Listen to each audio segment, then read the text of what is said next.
Welcome to digital India. Digital tutorial में आज हम देख रहे हैं पीएचपी ट्यूटोरियल इन हिंदी। मेरा नाम मोहन दास। अभी इस पीएचपी ट्यूटोरियल में एक कमेंट्स लाइन कैसे लिखा जाएगा हम देखेंगे। यूजुअली ये कमेंट्स इस पर मेनली इस्तेमाल करता है फॉर द पर्पस ऑफ, अगर आप कोई एक कोडिंग लिख रहा है तो उसका फ्यूचर में अगर उस जगह पर दोबारा आप एडिट करने के लिए आना चाहते हैं तो इस कोडिंग किस पर्पज़ के लिए लिखा गया उसका एक छोटा सा टिप्स लिख के छोड़ सकता है। एंड मोरओवर बड़ा बड़ा कंपनी में जो प्रोग्राम लिखा जाता है सो डिफरेंट डिपार्टमेंट को डिफरेंट कोडिंग दिया जाता है, तो वो एक डिपार्टमेंट दूसरा डिपार्टमेंट उसको एक्सेस करने के लिए उसका कोडिंग के बारे में जानकारी ज़रूरत पड़ती है। उनके लिए एक छोटा सा टिप लिखने के लिए ये जो कमेंट्स हम लिखा सकता है। सो कमेंट्स का मेन फंक्शन है इस किसी एक छोटा टिप्स होगा वह लिख के रखने के लिए। सो कमेंट्स दो प्रकार होती है, एक single line comments and multi line comments.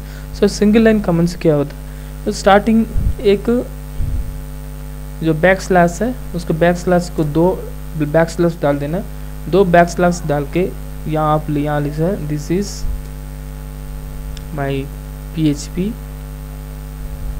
Single line comments. So जब ये जो कोई भी कमेंट्स आप लिखा जाता है, जो हमने जो लिखा single line comments during execution के टाइम पे वो आपको एग्जीक्यूशन करके प्रिंट डिस्प्ले नहीं होता।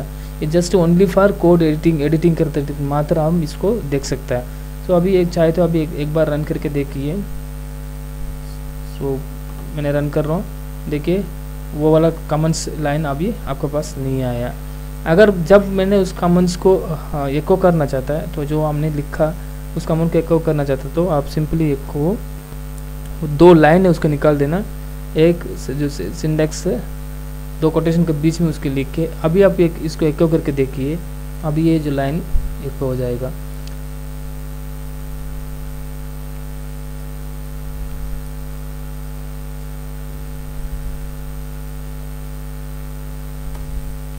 देखिए इस लाइन में आपको एको हो गया। तो इसके हिसाब से अभी हम देख सकते हैं ये जो लाइन है सो ये सिंगल लाइन कमेंट्स है।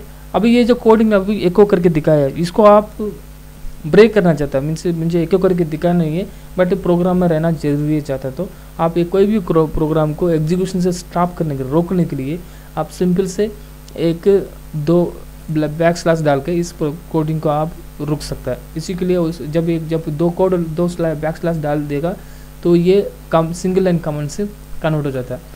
जब जो कन्वर्ट से सिंगल कमेंट से जो कन्वर्ट हो जाता है वो आपको एग्जीक्यूशन के टाइम पे आपको डिस्प्ले नहीं होगा। सिंगल लाइन कमेंट से दो प्रकार लिख सकता है, एक तो डबल स्लैश यूज करके, एक एस्टेरिस्क सिंबल इस्तेमाल करके भी आप एक सिंगल लाइन कमेंट्स को लिख सकते हैं। ये भी आपको एग्जीक्यूशन नहीं करेगा। अभी देखेंगे अभी multi line comments. So multi line comments क्या होता है, अभी ये कमेंट्स हो गया, देन दूसरा भी मैंने एक कमेंट से लिख रहा हूँ, this is second line comments. So अभी ये दोनों कमेंट्स मुझे एको नहीं करना, डिस्प्ले नहीं करना चाहता हूँ, तो इसके लिए सिंपली एक बार कर सकता है बैक स्लैश स्टार मार्क को back slash and star simple को लगा देना स्टार्टिंग लाइन पे एंड एंड लाइन पे एक स्टार एंड बैक स्लैश इस्तेमाल करके जब लिखा जाता है जो कमेंट्स है वो मल्टी लाइन कमेंट्स। अभी जितना भी कमेंट लाइन ऑफ कमेंट्स आप लिखिए, आपको यहाँ कमेंट्स ये भी लिख दिया, थर्ड लाइन कमेंट्स भी लिख दिया। जब इतना लिखने के बाद आप ये एग्जीक्यूशन करते हैं सारे के सारे एवरीथिंग वास आपको कमेंट्स में कन्वर्ट हो गया, तो आपको डिस्प्ले नहीं होगा। सो सिंगल लाइन कमेंट्स लिखने के लिए सिंपल से डबल बैक स्लैश नहीं तो हैशटैग सिंबल लगाना सकता है। अगर मल्टी लाइन कमेंट्स लिखने के लिए आपको स्टार्टिंग लाइन पे back slash and star and end line पे star and back slash entry करने से वो उसके बीच में जितना भी जो कोडिंग नहीं तो कोई भी टेक्स्ट होगा वो आपका डिस्प्ले नहीं होगा क्योंकि वो कमेंट्स में कन्वर्ट हो गया। सो एक single line and multi line comments के बारे इसका ट्यूटोरियल इतना ही है। हम अगले लेसन पे देखेंगे, अगले लेसन पे वेरिएबल के बारे में देखेंगे। अभी याद रखिए, भूलना नहीं है, यूट्यूब में सब्सक्राइब करिए। Thank you.